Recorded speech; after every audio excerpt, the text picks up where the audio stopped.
Assalamualaikum warahmatullahi wabarakatuh. Sadaqallahul azim wa sadaqa rasulun nabi Muhammadin karim wa alhamdulillahi rabbil alamin. Kami ucapkan terima kasih. Bapak Ibu sekalian, dilanjutkan dengan menyanyikan lagu kebangsaan Indonesia Raya.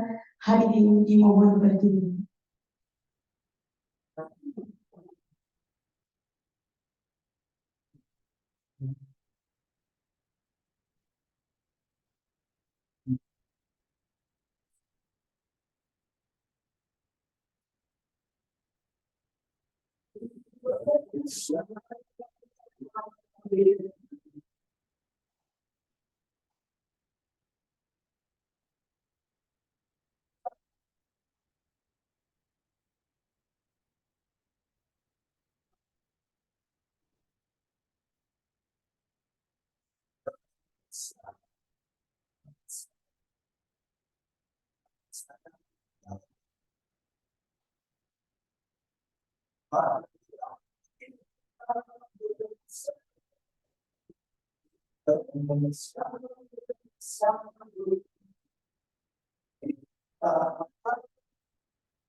Hadirin silakan duduk kembali. Bapak Ibu hadirin yang berbahagia, acara selanjutnya ucapan selamat datang dari pimpinan sesepuh Pondok Pesantren Darul Syifa sekaligus Dewan Pembina Perguruan Islam Yasbida Sukabumi, kepada yang terhormat Ayahanda Dr. Kiai Haji Eskubar MSCMM MPD, dengan segala hormat kami persilakan. Assalamualaikum warahmatullahi wabarakatuh. Alhamdulillah, sholli wa sallim ala Rasulillah sayyidina Muhammad bin Abdullah wa ala alihi wa sahbihi wa man tabi'ahu ila yaumil qiyamah.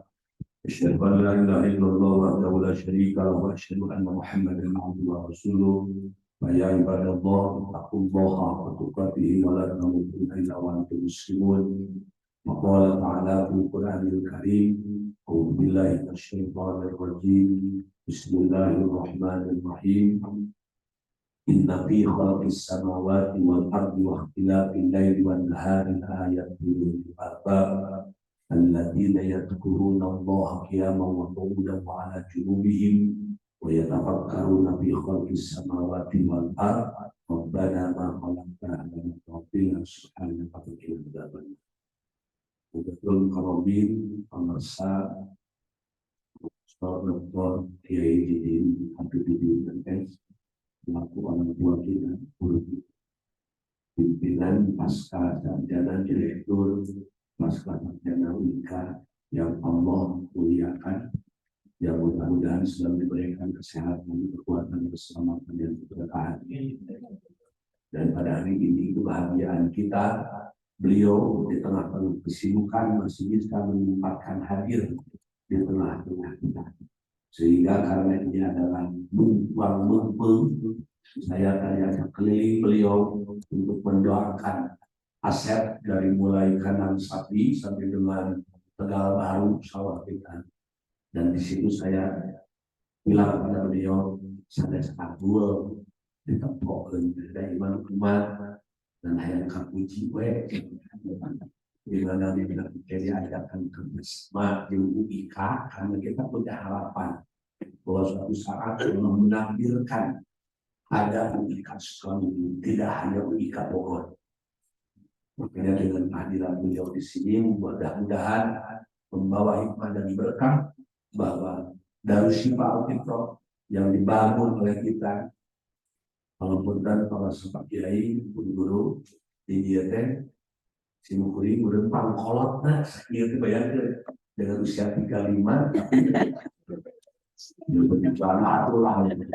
Artinya di sini adalah hikmah dan mana ini adalah alumni kita yang sudah jadi sarjana, yang sekarang insya Allah ikut S2 dan nanti akan menjadi dosen, udah berumah tangga dari mulai masuk SMP, lalu kelas 1 masuk kelas 1 SMP, melanjutkan ke SLA, kuliah, sekarang bisa ikut S2. Ini luar biasa. Kita patut bersyukur dan haturkan ucapan alhamdulillahirabbil alamin kepada Allah Subhanahu wa taala. Karena dengan inayahnya kita pagi menjelang siang ini kita bisa berkumpul untuk melakukan kuliah perdana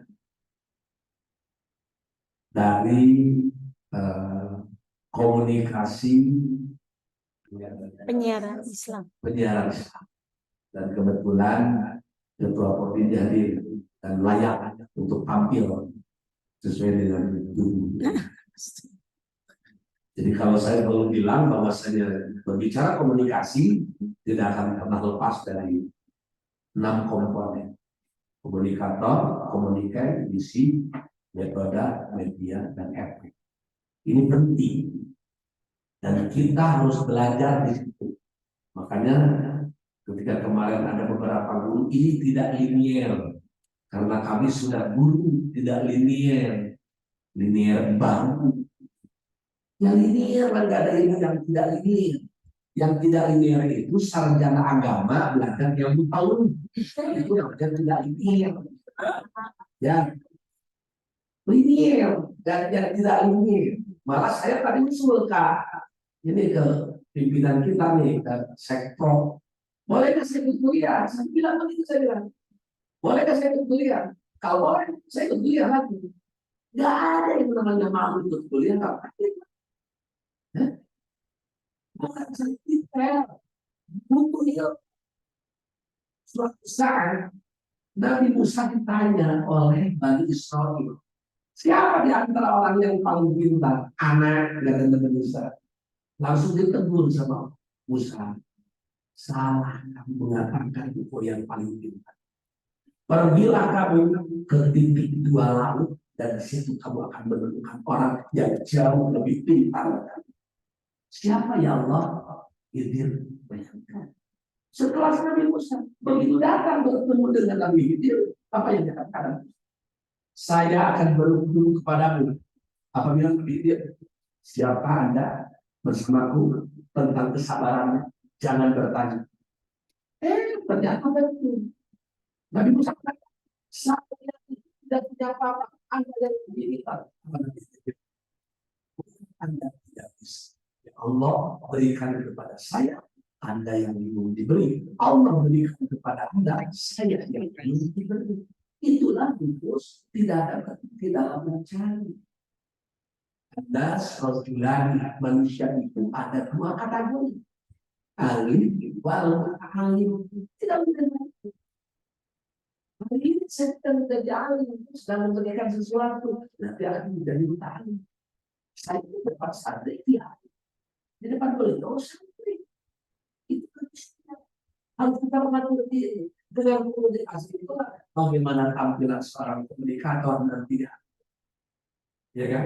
Bagaimana menghadapi audiens yang disebut dengan komunikan, bagaimana misi dakwah dari petani untuk menyentakkan masalah-masalah terbang, bagaimana media, bagaimana metode. Terakhir adalah diharapkan terjadi perubahan efek. Makanya terjadi komunikasi dua arah. Saya bisa ini karena lulusan kom saya. Tuh kan ayahnya mau pergi. Bukan nanti kok bisa baru pergi kok kenal STL. Baru S2 nya Jadi sekali lagi saya terima kasih kepada Pak Kiai, rombongan, tim selamat datang di Yaskida. Yaskida itu salah satu nama kelahiran Yaskida dari Syifa. Hanya kebetulan untuk memudahkan orang penyebutannya itu Yayasan Sosial Pendidikan Islam Darussalam. Jadi orang ditanya balik kemana? Dari Yayasan Sosial Pendidikan Islam Darussalam. Hanya itu akhirnya disingkat Yaskida. Sekarang masyarakat di sini kampungnya kampung kaya. Sekarang sudah tidak ada lagi yang mengatakan di mana ini Yaskida. Ibu di mana? Yaskida. Bapak di mana? Yaskida. Yang ada dimanapun alamatnya masih Yaskida. Nah, ini membawa keberkahan. Yasrib diganti menjadi Madinah Al-Munawwarah. Akhirnya diganti menjadi Yaskida Al-Munawwarah. Dan itu. Dan di sini membawa Yaskida Al-Munawwarah. Selanjutnya kita nanti akan mendengarkan kuliah beliau pada dan insya Allah sangat bermanfaat ilmu yang saya selalu ngomong termasuk semua tadi ngomong pada teman-teman semua, beliau itu orangnya sangat sederhana dan itu yang menjadi bukan. Beliau pernah menjadi ketua Bajnas, beliau menjadi dewan di BSI dan sebagainya. Harusnya kehidupan beliau itu mau apapun dekat dengan presiden juga waktu zaman Pak SBY. Tapi masya Allah, nah ini ya. Jadi Allah membagi manusia di dalam hal itu ada manhaj Allah, ada manhaj alaihi. Dianalisa ternyata ada relevansi antara al dengan al-kafi. Kenapa manusia tidak semuanya mendapatkan hal? Kenapa semuanya tidak mendapatkan hal dan mendapatkan daya dari Allah? Masih dia bergelimang di dalam hafal alaihi taala. Oh ternyata punya penyakit yang disebut dengan turidu dalam hayat dunia. Man aghfalna qalbahu an dzikrina. Yang ketiga adalah wa taba'a hawahu. Yang terakhir adalah wa kana amruhu furqa. Itu yang harus dijauhkan oleh kita. Saya sudah melihat teman-teman di sini yang sejak awal kita berjuang. Ini saya pasukan 23 tahun. Ini namanya Pak Haji Margono, Kepala SMK Terpadu 1. Di dalamnya ada berapa jurusan Pak? Apa saja? Otomotif, teknik tenaga listrik, desain pemodelan bangunan, kemudian agrobisnis, dan teknik komputer jaringan. Ini Kepala SMK Terpadu 1. Margono di Jawa. Jadi dia diganti jadi Margono. Sekarang lagi S3 ya. Lagi S3. Ini yang kedua EZ Mutakhir. Ini adalah sarjana UNIKA, Pak. Nanti beres-beres. Tak pramusim atau ide Pak. Ini sarjana UNIKA. Jadi setiap saya kuliah yang ditanyakan oleh Pak Muksin, jadi sih kemana adilnya?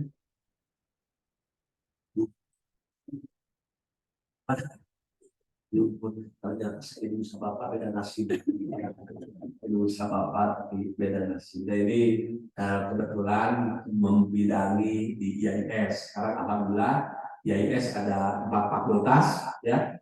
Fakultas apa saja? Tarbiyah, Rudin, dakwah, sama dan Jadi alhamdulillah sudah terakreditasi 8 prodi, alhamdulillah dengan akreditasi baik, amat baik.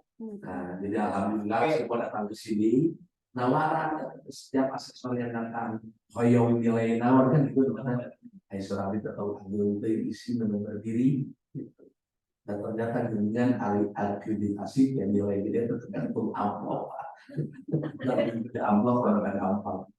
Ada nomor kartu ini Pak Hadi, namanya Darhadi MPD, kepala SMA. Ada berapa jurusan Pak? Ada 2 jurusan apa? IPA dan IPS. Ini adalah Suhaimi MPD. Ini kepala MA. Madrasah Aliyah ada berapa jurusan? Ada 3 jurusan. Ini saya bawa, ini S3 di UIN, kepala SMK terpadu 2. Ada berapa jurusan? Apa aja?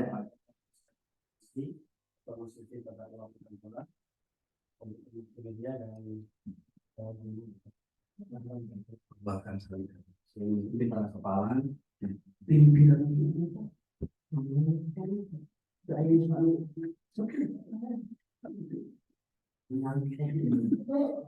Makanya kalau sebenarnya tidak disiapkan tantangan yang lebih berat itu, sayang banget. Ini adalah Ibu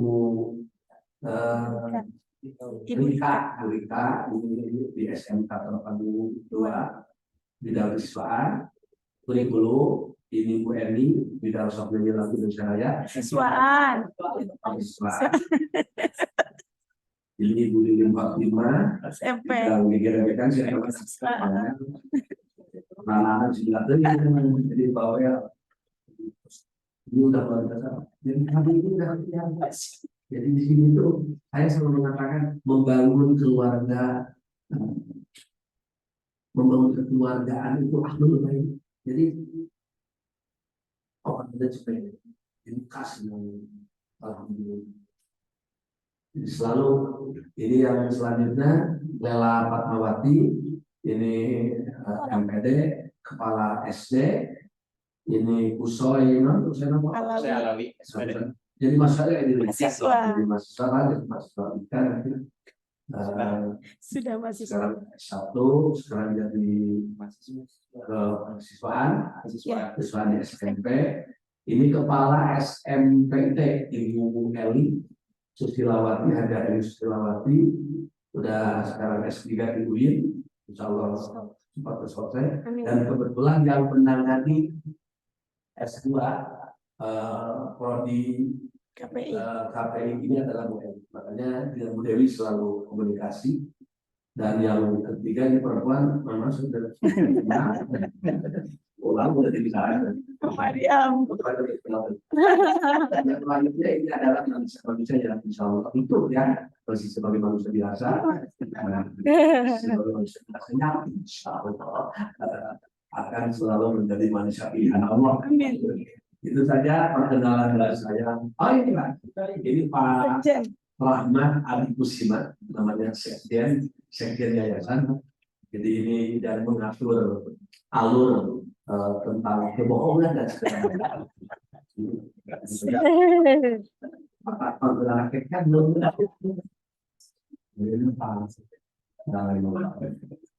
rahmat dan semua dari dengan tahun serta Candi Lawis, Dr. Haji Alami Belani, kebetulan alumni UIK juga santri ya. Kalau saya mengatakan santri, kenapa? Saya mendapatkan ilmu dari beliau tidak hanya ilmu ini, justru ilmu agama.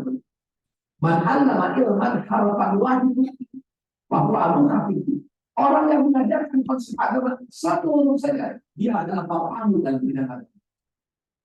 Makanya saya bilang, Pak Doa bayangin beliau seorang doa itu radikal. Sama seperti itu. Pada uang sebelum Bapak balik doa dari satu-satu. Sama seperti makanya dari ini beliau ternyata barusan melihat napak tilas. Jadi di belakang kita ada pondok pesantren Ujung Sedil. Beliau itu adalah salah satu santri ajaran kami. Jadi berarti dengan saya satu almater, hanya beda kurun. Beliau kurun 30-an, saya kurun 2023-an. Itu saja Pak Kiai yang saya sampaikan. Terima kasih atas kehadiran. Semoga membawa keberkahan dari kami. Dan satu lagi doa semua, mudah-mudahan apa yang menjadi keinginan untuk kita menggabungkan diri yang satu sama visi, yaitu adalah mencegah agama Rasulullah, tidak mencari apapun kecuali berharap pada Allah untuk menggabungkan antara Yasmina dan dengan UIK. Sehingga mudah-mudahan kalau saya mudah istri orang itu yang paling mudah itu adalah UIK Yasmina Sukabumi. Jadi kenapa tidak di sana ada UIK Bogor, di sini ada UIK Sukabumi, hanya di tengahnya ada Yasmina. Yasmina itu punya visi yang sangat luar biasa. Saya sudah sampaikan kemarin di depan Pak Tanjung, yaitu manis, kontroversial, aparatif, normatif, inisiatif, dan skill. Adanya itu dipelihara oleh umat Islam. Insya Allah umat Islam itu adalah dengan satu konsep la ghaliba illa bil quwwah wa la quwwata illa bil kasrah wa la kasrah illa bil hayat. Kita tidak mungkin menjadi besar tanpa ada memiliki kekuatan. Kekuatan tidak mungkin kita miliki tanpa adanya kebersamaan. Tidak mungkin ada kebersamaan tanpa memiliki visi yang sama. Sekian, terima kasih, mohon maaf. Wabillahi taufiq wal hidayah. Assalamualaikum warahmatullahi wabarakatuh. Waalaikumsalam warahmatullahi wabarakatuh. Demikian ucapan selamat datang yang begitu hangat dan akhlak luar biasa dari pimpinan Pondok Pesantren Darul Syifa Al-Fitrah Perguruan Islam Yasmina Sukabumi. Kami ucapkan terima kasih. Bapak Ibu sekalian, selanjutnya sambutan dari Ketua Prodi Magister KPI Sekolah Pascasarjana UIK Bogor. Pada kesempatan ini akan disampaikan oleh Ibu Dewi Anggreni, PhD. Kami persilahkan. Assalamualaikum warahmatullahi wabarakatuh. Alhamdulillah, wassalatu wassalamu ala asrofil anbiya'i wa ala alihi wa sahbihi ajma'in. Alhamdulillah, perasaan bahagia tidak terhingga kehadiran kami hari-hari ini di Yasmina. Puji syukur kehadiran Allah, kita diberi kesempatan bisa membersamai di kuliah perdana kita, Magister Komunikasi Penyiaran Islam, Sekolah Pascasarjana Universitas. Yang saya hormati Pak Kiai dan Pak Kiai Baru, apa yang disampaikan Pak Kiai tadi sungguh menjadi tantangan untuk kita semua. Bahwa ternyata Yasmina Sukabumi sudah menjadi pionir. Sudah menjadi pionir artinya apa? Tidak berhenti begitu saja.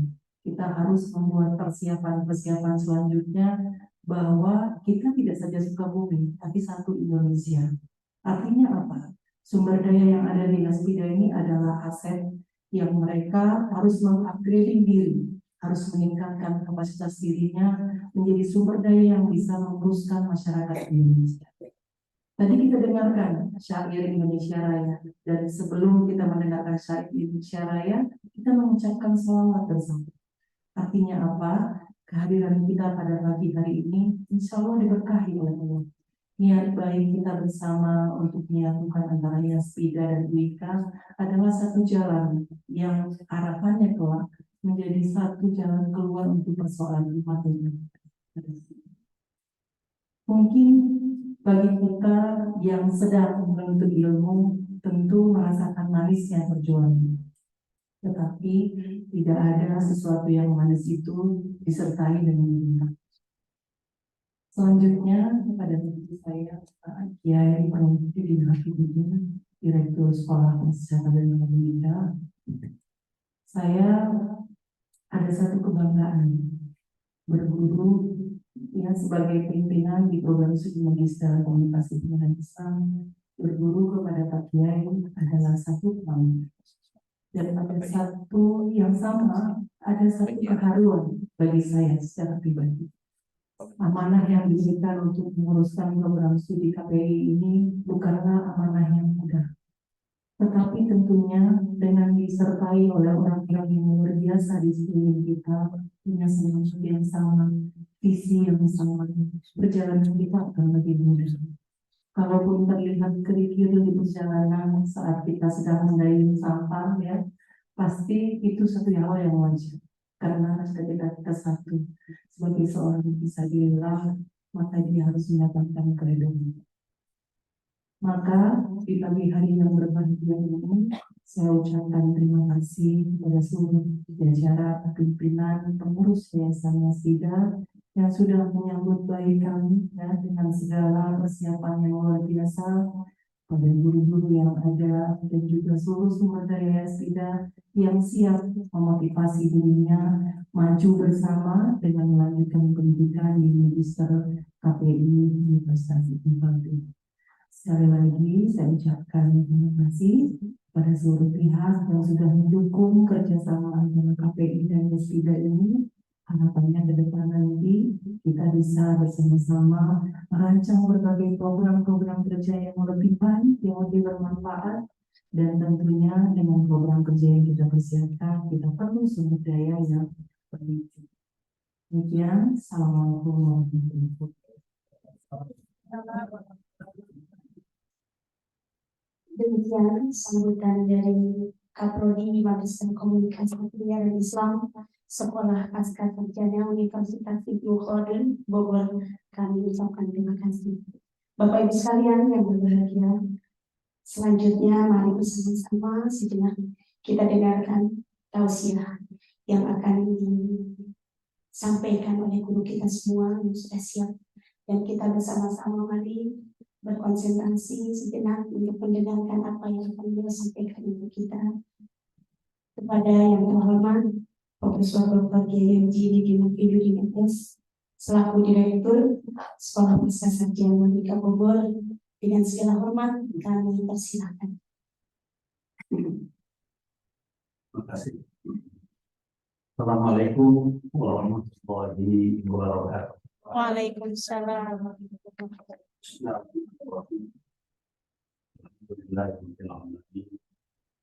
Wassalatu wassalamu ala asyrofil anbiya'i wal mursalin sayyidina Muhammadin wa ala alihi wa sahbihi ajma'in.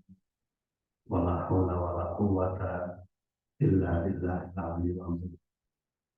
Asyhadu an la ilaha illallah wahdahu la syarika lah wa asyhadu anna sayyidana wa nabiyyana Muhammadan abduhu wa rasuluh.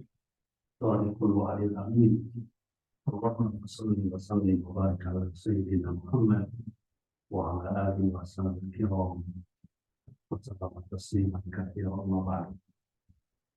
Yang sama-sama kita muliakan sepuh dan pimpinan para pesantren Darussil Bapak Kiai Dr. S. Baho beserta Ibu Dr. Man yang saya hormati Prodi dan Sekrodi program studi S2 KPI beserta saudara sekalian yang saya hormati. Pertama, saya merasa bersyukur pada Allah Subhanahu wa Ta'ala pada pagi hari ini dapat bersilaturahim dengan keluarga besar pimpinan pondok pesantren Darussil yang tadi sempat lalu pagi diajak jalan melihat sapi, melihat domba dari kejauhan, melihat koperasi dan lain sebagainya yang luar biasa. Saya hanya mengucapkan syukur kepada Allah Subhanahu wa Ta'ala melihat perkembangan yang terjadi. Ini adalah sebuah dinamika yang luar biasa. Pondok pesantren yang sangat mandiri membangun umat.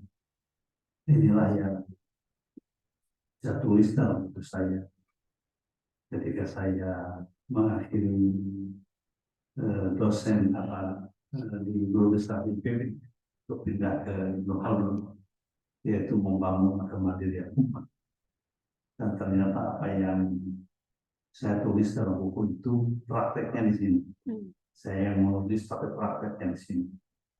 Mudah-mudahan pahalanya sama ya. Amin. Mudah-mudahan. Dan ini semakin menguatkan silaturahmi pada pagi hari ini, semakin menguatkan untuk melihat masa depan yang lebih baik dengan melakukan kerjasama. Tapi saya sampaikan pada Kiai tadi bahwa kerjasama itu akan terjadi jika diawali atau dilandasi dengan 3 takrif. Pertama, takrif hukum menyatukan hati. Dan ini bukan sebuah pekerjaan yang mudah. Diperlukan kesabaran, keuletan, kesungguhan. Takrif hukum menyatukan hati. Kalau sudah takrif hukum, diharapkan akan melahirkan fase yang kedua, yaitu ta'riful fikr, menyatukan pemikiran, menyatukan visi dan misi, mempersatukan tujuan yang bersama yang tercapai, tujuan pendidikan, lembaga pendidikan, tujuan pondok pesantren dan sebagainya. Dan yang terakhir adalah ta'riful harakah, mempersatukan gerakan dan kegiatan bersama. Insya Allah cita-cita kami sudah sama. Tinggal bagaimana implementasinya untuk menyatukan cita-cita itu. Saya yakin Allah Subhanahu wa Ta'ala akan meridhoi setiap perbuatan-perbuatan amalia yang dilakukan secara bersama berjamaah yang disebut dengan dakwah kolektif, dakwah jamaah, bukan dakwah infirad. Inna Allah yuhibbul ladzina yuqatiluna fi sabilihi saffan ka'annahum bunyanun marsus. Saffan ya berbaris rapi teratur, ka'annahum bunyanun marsus. Seolah-olah mereka itu bunyan, bukan sekedar bunyan, tapi marsus yang kuat, yang saling menguatkan satu bagian dengan bagian yang lain. Itu akan merasa bersyukur, dan saya punya PR untuk menyampaikan hal ini kepada bapak-bapak, teman-teman untuk mendiskusikan. Barangkali diperlukan doa juga dari semuanya, bahwa cita-cita untuk mempersatukan itu dimudahkan oleh Allah Subhanahu wa Ta'ala. Diperlukan keikhlasan yang paling penting. Diperlukan keikhlasan antara semua pihak. Begitu ada sedikit corengan, maka biasanya agak susah untuk meneruskan. Tapi kami yakin setelah bertemu lama dengan beliau, ya bertemu lama untuk kuliahnya sebentar dia, ya usia 2 tahun ya, paling cepat ternyata luar biasa, cerdas luar biasa. Ya ibu juga 2 tahun luar biasa, pasti cerdas. Ya jadi the best student di sana. Iya. IPK-nya kumlaut, iya. Kumlaut itu artinya 4,0. Tidak ada yang salah. Ya, kalau ada salah satu namanya kumlaut 3,9. Kalau ada salah 2, 3,5. Sangat memuaskan. Kalau salahnya agak banyak, memuaskan. Tapi kalau banyak sekali kesen juga, tapi sangat mepet. Alhamdulillah ini adalah cuma artinya memang bercepat terbaik.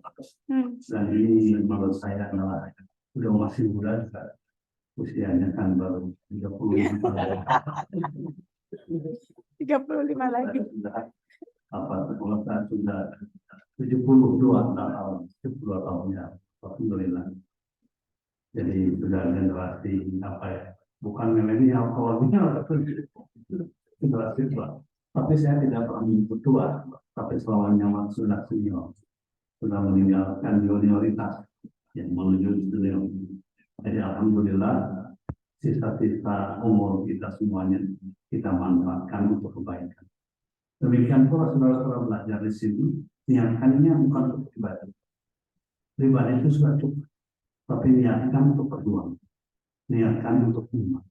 Saya sudah sampaikan sama ibu ketua, sama sekretaris, jangan pernah berpikir niat ibadah. Ketika kita bergerak sesuatu, melakukan sesuatu, niatkan untuk kepentingan rezeki, kepentingan umat, kepentingan sosial, kepentingan dunia dan akhirat. Terlebih kalau sekedar untuk kepentingan pribadi.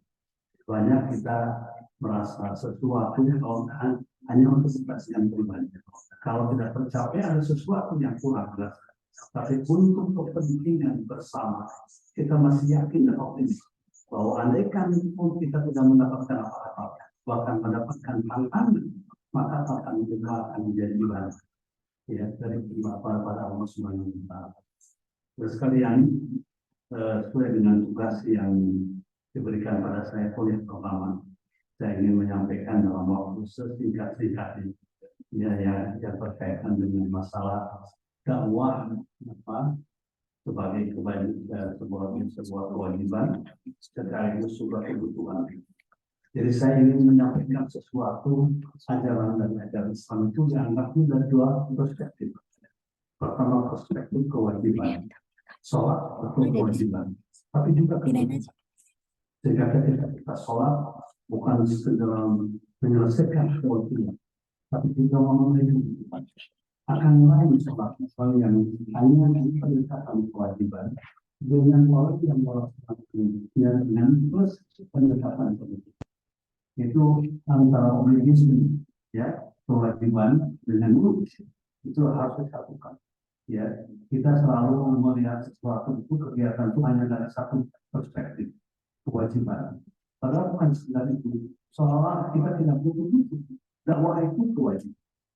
Kewajiban kolektif, kewajiban individu. Tapi juga dakwah itu juga merupakan kebutuhan. Bahkan basic need, ya, kebutuhan yang mendasar. Basic need, kebutuhan yang mendasar. Ada beberapa alasan kenapa dakwah itu kewajiban, tapi juga sebagai kebutuhan. Ada beberapa alasan yang disampaikan di sini. Pertama, dakwah itu dalam pengertian luas, ya, bukan sekedar ceramah, ya, tapi dakwah dengan dalam berbagai macam bidang juga merupakan pekerjaan mulia. Tugas utama dari para nabi dan rasul. Tugas utama dari para nabi dan rasul itu apa? Ya, ma'ala rasuli illal balagh. Tidaklah wajib pada rasul illal balagh kecuali menyampaikan.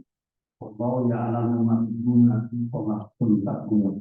Allah mengetahui apa yang kalian nampakkan dan apa yang kalian sembunyikan.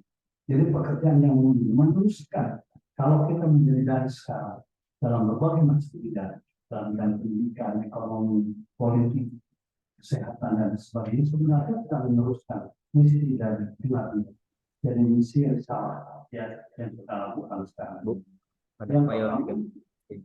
Yang pertama adalah tugas yang mulia. Yang kedua, dakwah itu adalah melakukan rahmat dan pertolongan dari Allah Subhanahu wa Ta'ala.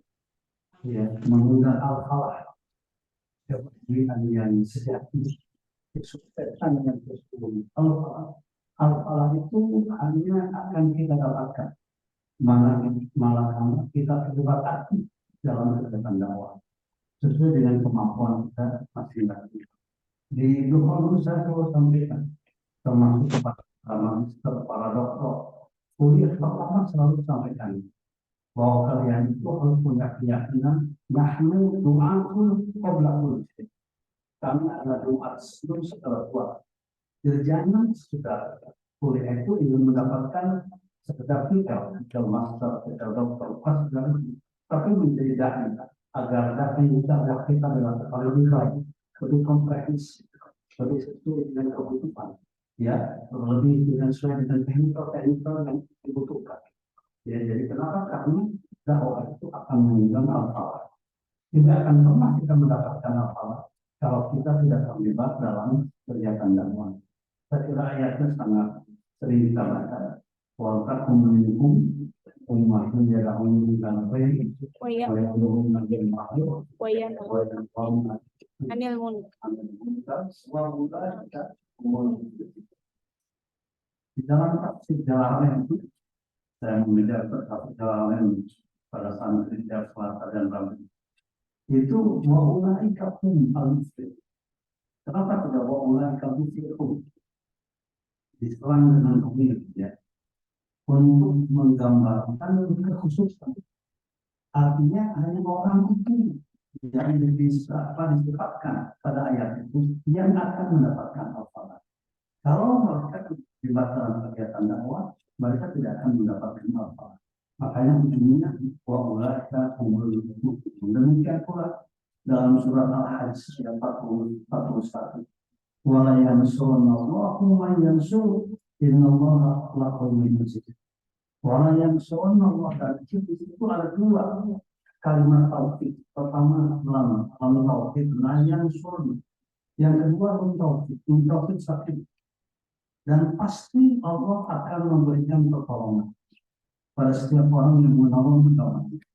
Siapa mereka yang termasuk kelompok penolong? Alladzina in makannahum fil ardi aqamu as-salat wa tawassalu wa amaru bil ma'ruf wa nahaw 'anil munkar wa ulaika wallahu a'lam aziz. Ya, jadi Allah pasti akan menolong hamba yang berhak mendapatkan pertolongan, yaitu orang yang dimanapun mereka berada, sudah stabil, ya, pekerjaannya dan sebagainya. Tapi mereka mau menegakkan 3 hal. Dan 3 hal ini masuk dalam bentuk rohaninya. Dan dari keterbagian akhlak menegakkan cara berjamaah. Wa'atau sekalian mereka menunaikan zakat. Kemudian yang ketiga, wa'amaru bil ma'ruf wa nahaw 'anil munkar. Mereka melaksanakan kegiatan amar ma'ruf nahi munkar. Itulah yang berkaitan dengan mengundang rahmat dan pertolongan dari Allah Subhanahu wa taala. Bahkan juga dalam surat At-Taubah ayat 71, 72 Allah jelaskan masalah yang berkaitan dengan dakwah jamaah ini. Wal mu'minuna wal mu'minatu ba'dhuhum awliya ba'd. Ya'muruna bil ma'ruf wa yanhauna 'anil munkar. Mukmin laki-laki, mukmin perempuan, ba'dhuhum awliya ba'd. Sebagian dari mereka adalah penolong pendukung sebagian dari.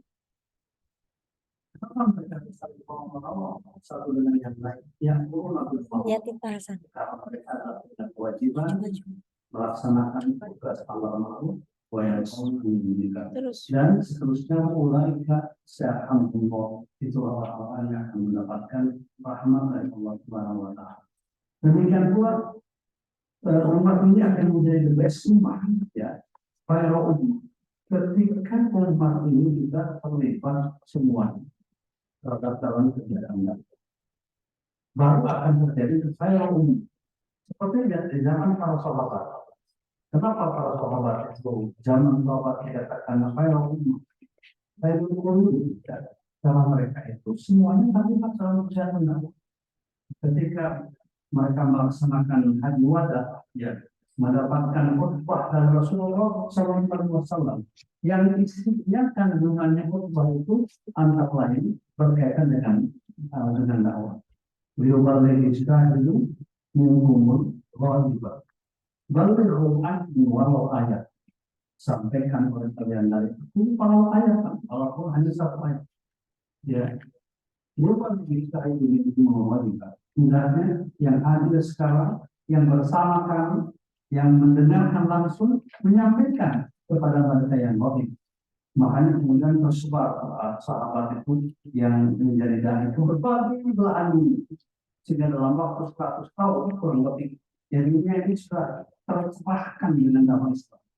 Termasuk dari Indonesia, menurut Buya Hamka penelitian beliau tahun 70 pernah menyampaikan di Aceh, dia bahwa Islam datang ke Indonesia itu disampaikan dilakukan oleh para dakwah Muslim dari Arab Saudi. Kalau semangat kan, semangat di balik Islam itu di umur lain, balik Quran lain sampai ke Aceh, sampai ke Samudra Pasai, sampai Sunda Kelapa, ya, sampai Banten dan lain sebagainya.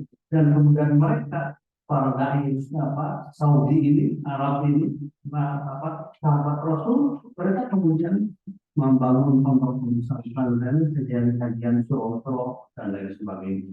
Jadi lahirlah yang disebut dengan peradaban Islam. Jadi peradaban Islam itu sebenarnya peradaban dakwah. Tidak mungkin terbangun peradaban Islam yang lain. Ya, Islamic civilization tidak mungkin terjadi kalau tanpa dakwah. Ya, dan dakwah itu dilakukan dengan penuh kesungguhan oleh semua. Ya, sesuai dengan bidangnya masing-masing. Dakwah dengan keilmuan, dengan ekonomi, dengan kepemimpinan, dengan pemerintahan dan lain sebagainya. Kemudian lahirlah sebuah peradaban Islam yang menurut saya peradaban Islam itu adalah peradaban yang konstruktif, peradaban yang maju, ya, peradaban yang membangun, bukan kemajuan seperti sekarang.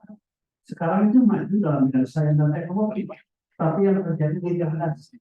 Sehingga sering dikatakan bahwa kemajuan sekarang menghasilkan destruktif, bukan konstruktif.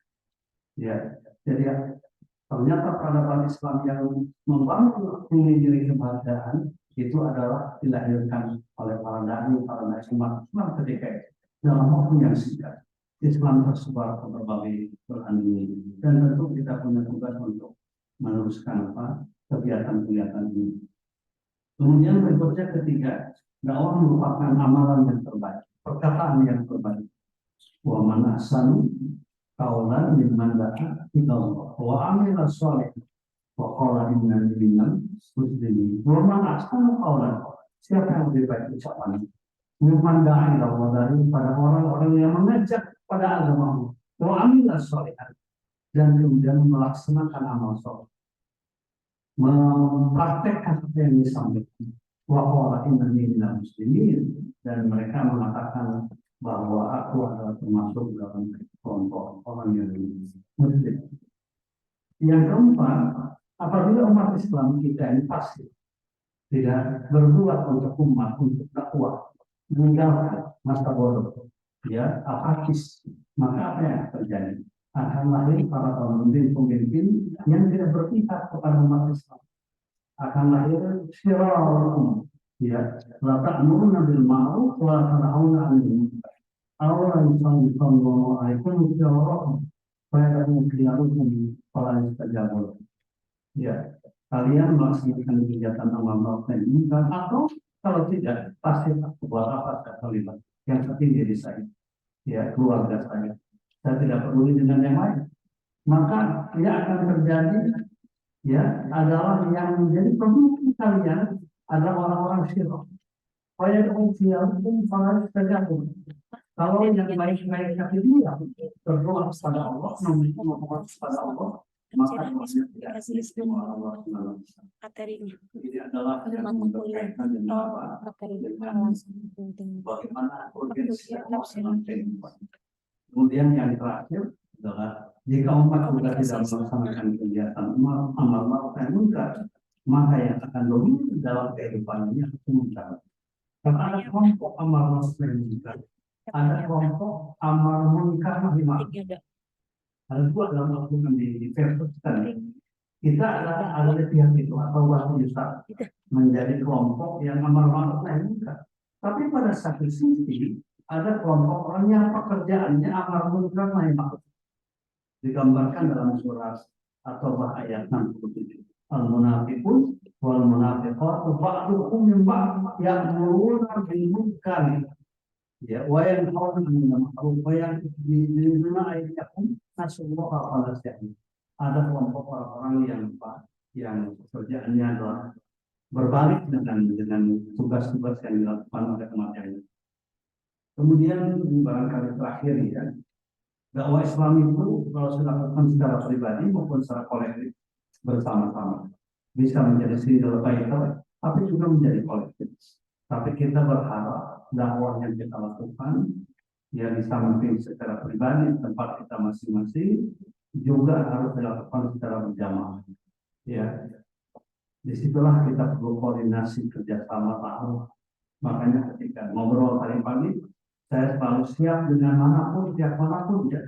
Wika punya sikap gitu ya. Selalu berusaha bekerja sama. Kemarin misalnya kunjungan ke mana? Ke Malaysia itu ya.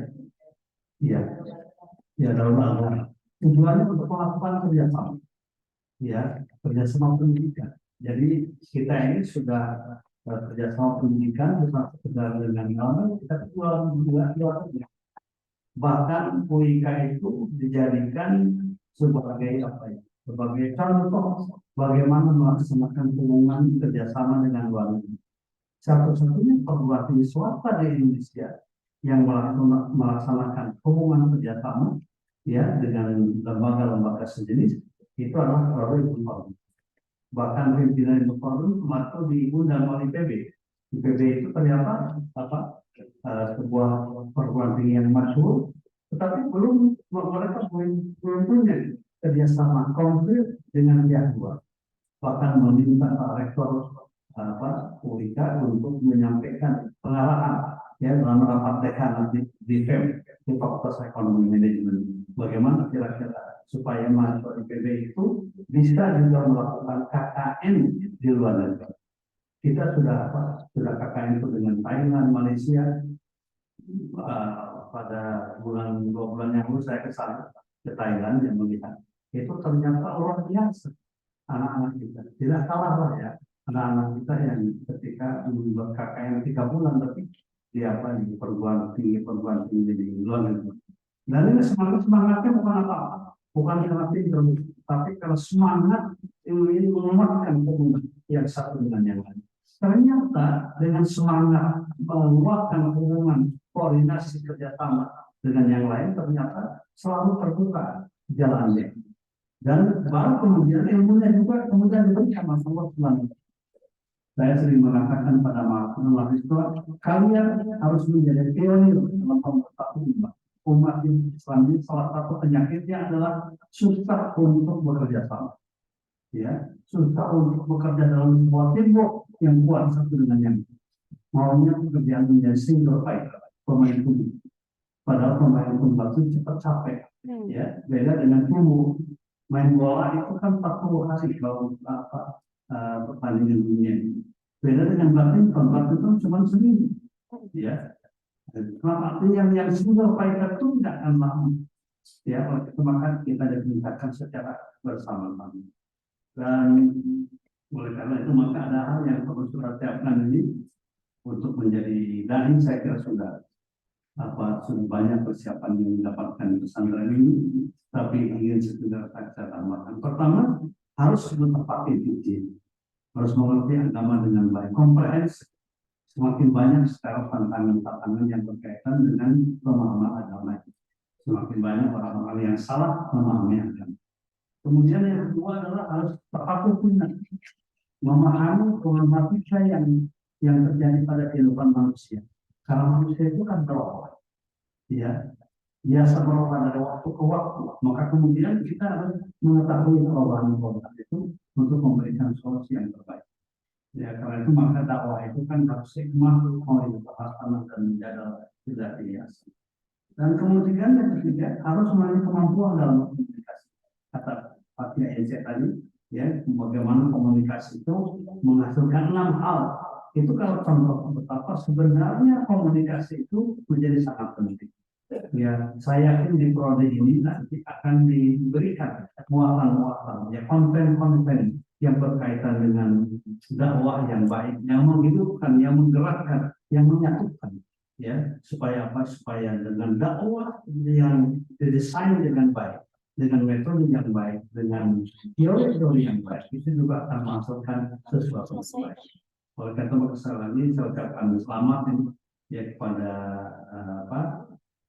kelas 2 atau S2 ini, ya, yang merupakan untuk sementara kelas jauh, ya, Ya, tapi jauhnya sekarang jadi dekat ya, dekat di hati dan dekat sekarang dekat dengan ada jalan tol kan ya.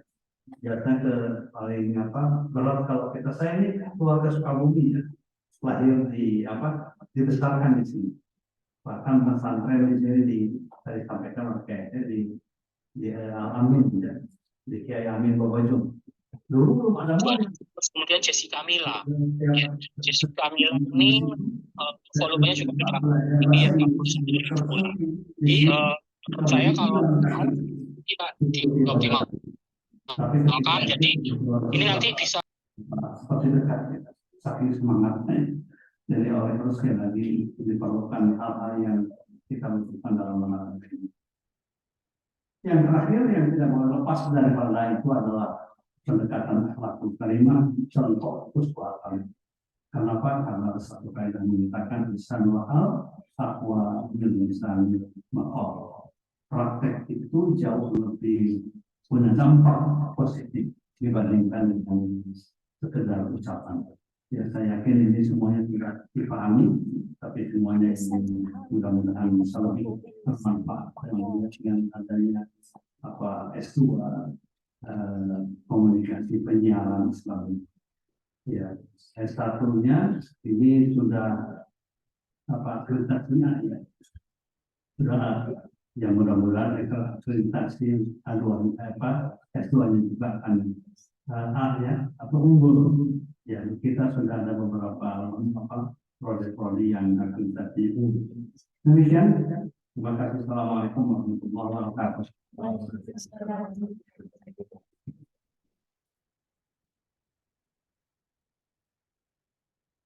Masya Allah, tabarakallah, Pak Prof yang sudah menyampaikan kuliah perdana mata kuliah tafsir hadis dan komunikasi Islam secara tatap muka.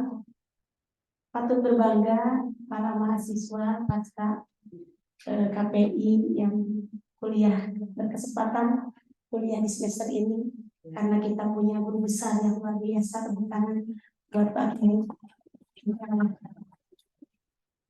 Kami ucapkan jazakallahu khairan jaza. Semoga kebaikan akan terus mengalir dan mengantarkan beliau menuju surga yang dirindukan. Amin ya Allah.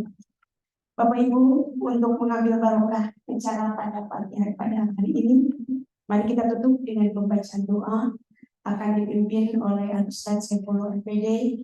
Kami silakan.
Alhamdulillah, berjalan ini rangkaian kegiatan acara kuliah menunjukkan kerjasama program magister KPI Sekolah Pasca Sarjana Mitra Bogor tahun ajaran 2023-2024 selesai sudah kita laksanakan.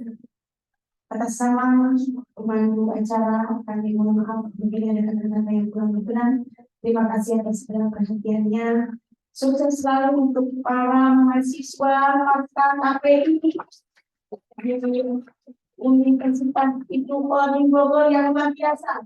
Dan nanti selamat bergabung di semester 2 untuk para calon mahasiswa yang akan menyusul insya Allah. Kalau tahun ini kita hanya mampu 15 dan menjadi 13, tapi ada satu lagi katanya.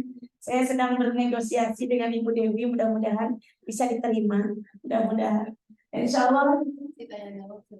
Baik, kami sangat menanti jika Bapak dan Ibu yang hadir di sini yang belum terdaftar untuk menjadi mahasiswa, bersiap untuk menjadi calon mahasiswa pasca di UIK insya Allah tahun yang akan datang semester depannya. Sebelum kita tutup, saya akhiri dulu dengan wabillahi taufiq wal hidayah. Assalamualaikum warahmatullahi wabarakatuh. Sebelum kita foto bersama, mungkin ada yang akan ditanyakan dari para mahasiswa atau juga dari Bapak Ibu yang insya Allah akan bergabung di kemudian hari. Kami buka sesi 2 penanya saja. Silakan dari para mahasiswa yang sudah lulus dan sah menjadi mahasiswa di KPI kita, silakan. Enggak. Ya, Pak Abdul Jabar. Abdul Jabar satu, lalu satu lagi. Mahasiswanya apa, silakan. Ada yang mau ditanyakan terkait apa, Bu Dewi, dengan program umum aja pertanyaannya boleh. Tentang keuangan atau apa? Nanti dia harus malu-malu daripada menyerang saya sebagai penanggung jawab. Bagaimana itu tanggung jawab keuangan anak?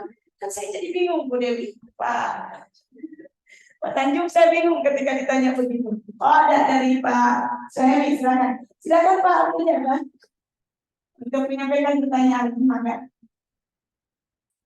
Maka pakai itu. Depan Bu aja. Bismillahirrahmanirrahim. Assalamualaikum warahmatullahi wabarakatuh. Dan Ibu atas saya terlaju. Terima kasih atas waktunya. Pertama, mohon izin sebelum saya bertanya, saya ingin sedikit menyampaikan bagaimana perasaan saya pribadi dari tentunya rekan-rekan semua pada kesempatan hari ini. Saya ingat dengan syairnya dengan arahan atau nasihat daripada Imam Syafi'i dalam syairnya yang berbunyi wahai muslimin wa muslimin na'udzu an nabi syafa'ah. Jadi betapa saya sangat mencintai agama Islam, sekalipun saya tidak termasuk bagian dari saya. Boleh nggak dibikin set tamu-tamu? Dengan hadirnya kumpul bersama Iya, mereka, boleh nggak? Nanti apa deh kertas gini aja buat nanti buat narasi kita. Sedikit saya ingin disampaikan paduan secara bersama dua sekali ya. Sedikit tapi saya tertarik dengan pembahasan dari bahwasanya fungsi dalam melakukan dakwah Islam yang betul-betul itu harus menjadi sebuah kita semua sebagai seorang ketua pemudi. Pertanyaannya adalah kami belum menentukan bahwasanya dakwah itu bisa dilakukan dengan dua hal. Yang pertama bisa dilakukan secara pribadi. Mungkin Bapak Ibu dulu yang sudah dilakukan itu semua berdakwah dengan sesuai disiplin keumuman yang dimilikinya. Yang kedua, dakwahnya itu bisa dilaksanakan secara kolektif atau berjamaah. Nah, pertanyaannya mungkin implementasi lapangannya seperti apa cara berdakwah dilakukan secara berjamaah pribadi. Kemudian Assalamualaikum warahmatullahi wabarakatuh. Baik, terima kasih. Selanjutnya penanya yang kedua dari Ustaz Suhemi. Ini calon mahasiswa tahun depan. Karena beliau memang jurusannya pas sekali kalau di KPI kuliahnya. Baik, Assalamualaikum warahmatullahi wabarakatuh. Anda masih berjalan kalau aku terima kasih atas waktu yang sudah diberikan. Salam hormat untuk Bapak yang sama-sama kita berikan mudah-mudahan beliau selalu berada di dalam hidup Allah, dengan kesehatan, berpanjang dan bertahan Allah Subhanahu wa Ta'ala. Langsung saja dalam pertanyaan kita ini mungkin dinamakan sebagai artinya generasi dulu. Kalau beliau dikatakan bahwa kita itu mungkin generasi kolonial yang hari ini harus berdakwah yang sebagai konsepnya itu adalah generasi milenial kan gitu. Nah tentunya akan ada perbedaan strategi dakwah yang dilakukan oleh kita dan strategi yang dilakukan oleh orang tua sebelum orang tua sebelum kepada kita mungkin sebatas pemerintahan memberikan instruksi, tetapi justru pada hari ini kita berdakwah kepada anak bukan instruksi tapi negosiasi. Nah tentunya akan ada perbedaan.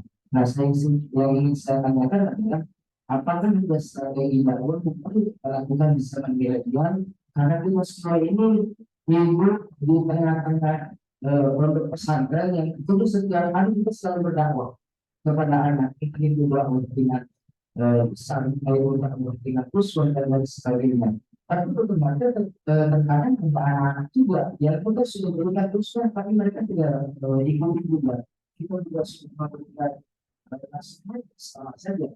Nah artinya mungkin akan ada strategi-strategi yang itu yang disampaikan oleh Bapak mengenai strategi dakwah yang tepat di zaman milenial. Itu saja. Terima kasih kepada Bapak dengan terus. Assalamualaikum warahmatullahi wabarakatuh. Baik, terima kasih dua penanya yang luar biasa tangan untuk mereka. Yang pertama, Prof mungkin akan langsung menyampaikan dari Pak Abdul Jabar dan langsung kedua-duanya mungkin langsung akan jawab. Ya, dakwah secara pribadi itu memang ada landasannya adalah hadis man ra'a minkum munkaran fal yughayyiruhu bi yadihi fa illam tastati fa bi lisanihi wa illam yastati fa bi qalbihi wa dzalika al-afdal. Itu dakwah secara pribadi. Jadi kalau kita melihat orang melakukan hal yang kurang baik, kita luruskan dengan cara yang baik. Orang tua kepada anak melihat misalnya ada hal yang kurang baik, diperbaiki langsung. Kenapa? Karena tugasnya tugas yang sifatnya individu, yaitu karena hadis tadi man siapa saja. Jadi tidak mesti selalu kolektif. Tetapi ketika kita dakwah berkaitan dengan pembangunan masyarakat, tidak mungkin kita dakwah secara pribadi. Harus menyatu berbagai macam disiplin keilmuan. Misalnya kita membangun sebuah masyarakat.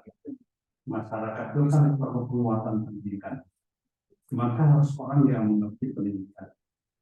Masyarakat harus kuat ekonominya. Maka dakwah di bidang ekonomi juga harus dilakukan oleh orang yang punya kemampuan, punya kapasitas. Dakwah di bidang sosial, dakwah di bidang politik maupun juga di bidang-bidang yang lain. Jadi implementasinya memang antara pribadi, individu, dakwah infiroriyah dengan dakwah jamaahnya, dengan dakwah secara kolektif itu memang bisa dibedakan. Tapi dalam prakteknya memang susah diapakan dibedakan. Jadi pendeknya dimanapun kita berada, kesimpulan nilai dakwah kita sebarkan. Ketika pribadi kita sebarkan dan ketika bersama-sama juga kita sebarkan nilai dakwah. Misalnya sebagai contoh kali, bagaimana cara kita memberikan dakwah terhadap generasi milenial. Kalau menurut para ahli pendidikan ada 4 pendekatan yang kita lakukan, terutama misalnya kepada anak-anaknya. Pertama adalah pemberian motivasi, pemotivasian. Ya. Tapi ketika anak-anak kita misalnya, anak saya lah misalnya, ketika dia nggak malas-malas pada sholat, maka saya harus memotivasi dengan menjelaskan kebaikan sholat. Ketika dia misalnya susah bangun subuhnya misalnya, atau bangun jam 3, jam setengah 4, maka kemudian perlu kita motivasi bagaimana hebatnya waktu ketika malam, bagaimana implementasi walau feeling yang dinaskahkan itu motivasi. Atau kalau misalnya ada hal yang kurang baik yang dilakukan oleh anak kita, kita juga berikan motivasi betapa buruknya perbuatan yang jika Anda lakukan dampaknya secara pribadi pada pikiran Anda, pada mental Anda. Itu yang dimaksud dengan motivasi, permotivasian. Yang pertama itu harus terus dilakukan, harus terus menerus, ya tidak boleh dibiarkan. Yang kedua adalah dengan pembiasaan. Ya, pembiasaan itu sangat penting. Itu bagian dari dakwah. Dan agama ini adalah bukan sekedar pengetahuan, tapi juga bukan sekedar aspek kognitif, tapi juga aspek komentori, keterampilan dan pembiasaan. Akan meringan exercise. Ya, yang kedua itu pembiasaan. Bahkan saya contohkan kita, Nabi itu menjelaskan di samping pendekatan pada anak kita itu pendekatan yang sifatnya umur usia. Apabila anak sudah berusia 7 tahun, wajib untuk diperintahkan sholat. Kalau 10 tahun meninggalkan, boleh diapakan? Boleh dipukul kakinya. Dalam pendidikannya. Tapi juga ada pendekatan kecerdasan. Beliau mengatakan dalam sebuah hadis, "Idza alfa gulam yaminahu min shimali, famruhu bis-shalah." Kalau seorang anak sudah bisa membedakan mana tangan kanan tangan kiri, ya, seorang anak itu bisa membedakan mana tangan kanan tangan kiri, famruhu. Coba lihat, dari usia berapa tahun tuh anak itu bisa membedakan tangan kanan kiri? Mungkin usia 3 tahun. 3 tahun. Ya, tidak mesti menunggu 5 tahun, 3 tahun sudah. Bahkan anak-anak sekarang sangat cerdas. Sudah bisa 2 tahun itu sudah bisa membedakan mana 100.000 masuk.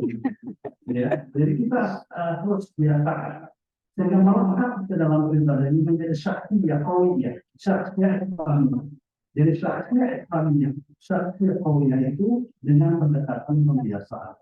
Itu yang ketiga, yang kedua.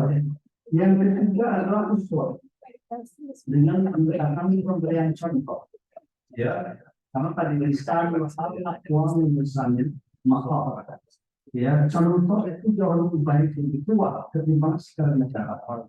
Kalau kita susah ngajak anak itu masjid, maka jangan sekarang ini.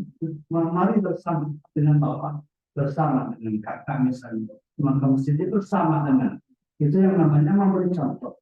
Ya, jadi jangan sekedar kita memberikan memberikan instruksi. Kalau hanya sekedar instruksi itu tidak baik ya. Bahkan kerusakan sekarang karena di rumahnya kurang sekali contoh keteladanan. Ya, anaknya disuruh untuk ngaji, kemudian ibu bapaknya nonton film Korea. Ya, itu misalnya begitu ya, tapi tentu bukan di ruang-ruang lembaga pendidikan, di rumah-rumah tangga. Jadi pemberian contoh itu menjadi penting.